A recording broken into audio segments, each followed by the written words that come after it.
Hello, yogis.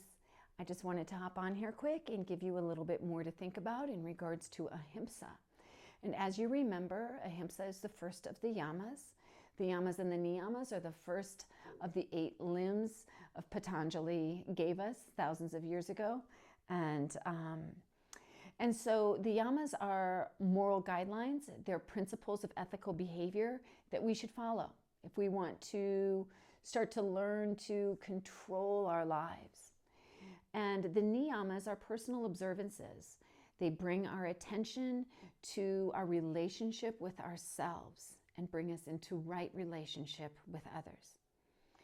So ahimsa. Ahimsa is the foundation of all other guidelines, of all other precepts in the philosophies of yoga. It is that revered. It is the foundation. It is the basis.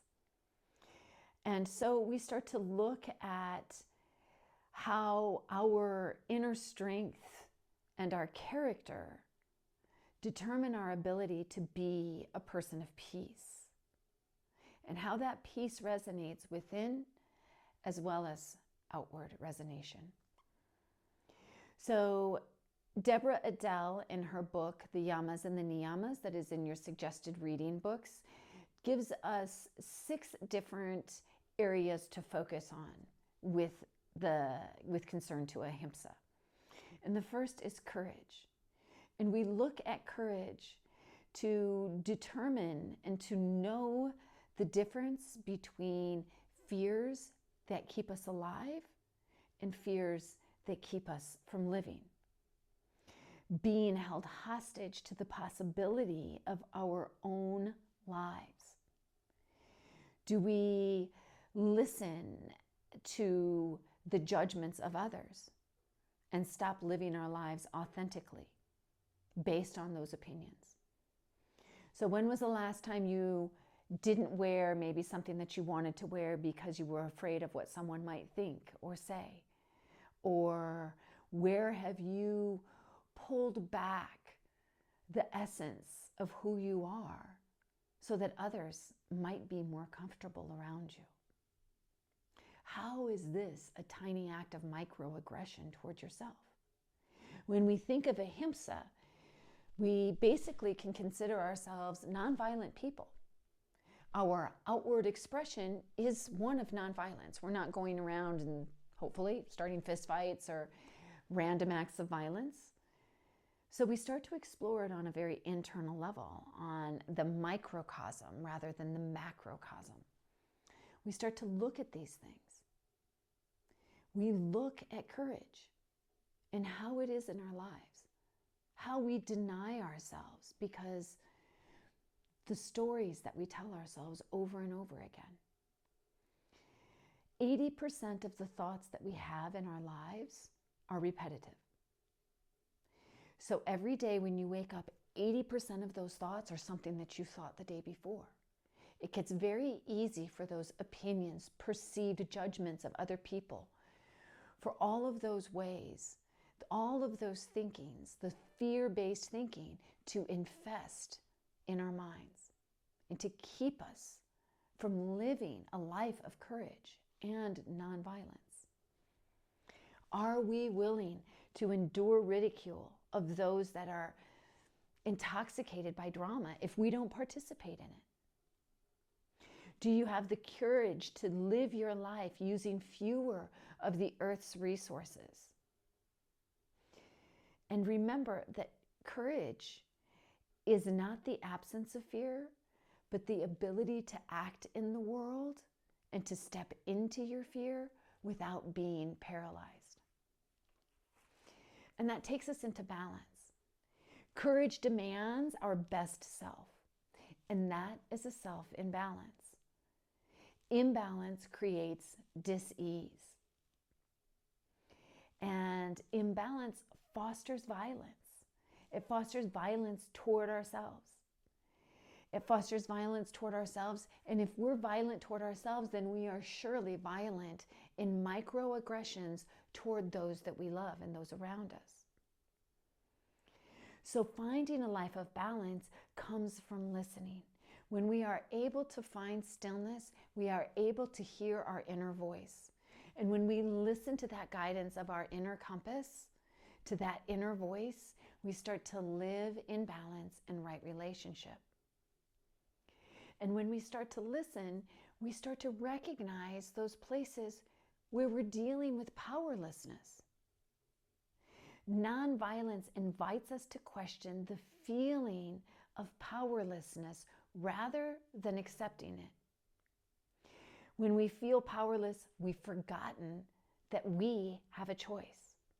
We always have a choice on how we respond or how we react. So that choice is to take action and to change the story that we're telling ourselves about our powerlessness. What are those repeating thoughts that come day after day after day, that infest, that keep you held back, away from courage, away from balance, and in powerlessness? So we start to look at how we respond to the things that life deals us. Or are we simply just reacting?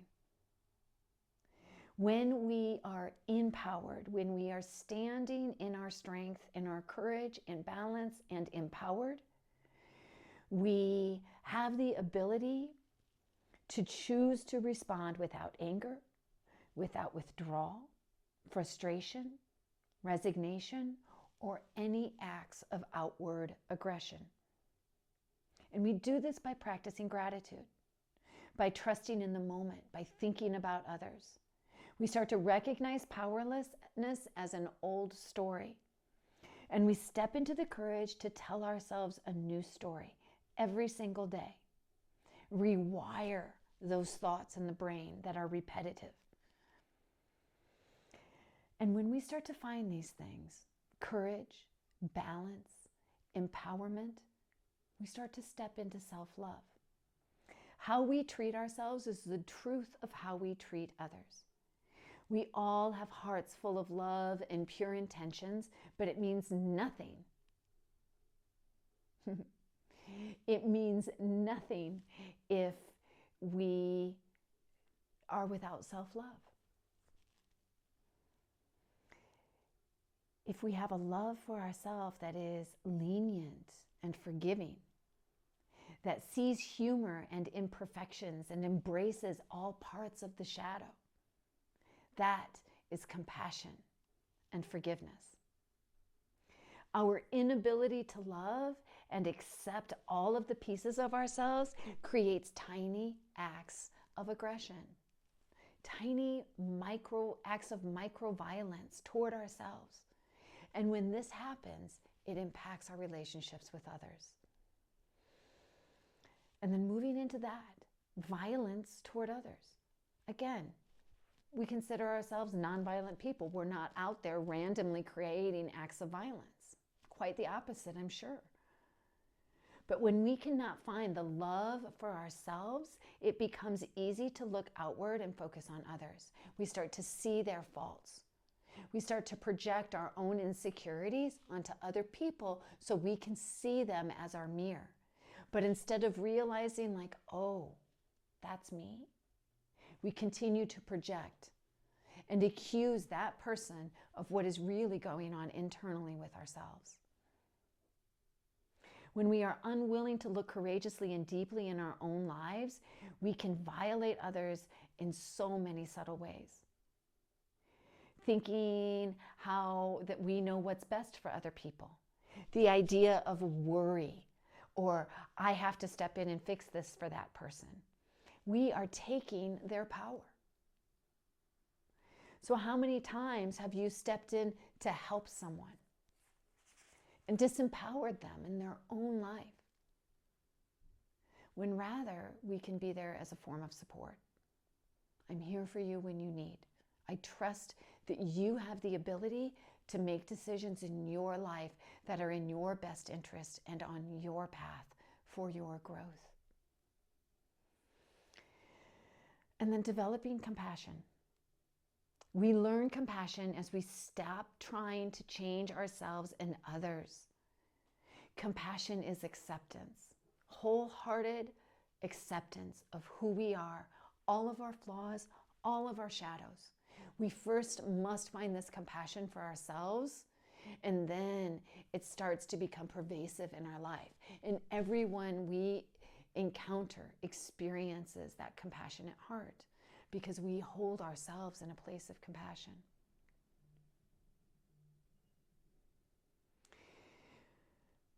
So, as we look at these 6 areas to focus: compassion, violence to others, self-love, dealing with powerlessness, balance, and courage.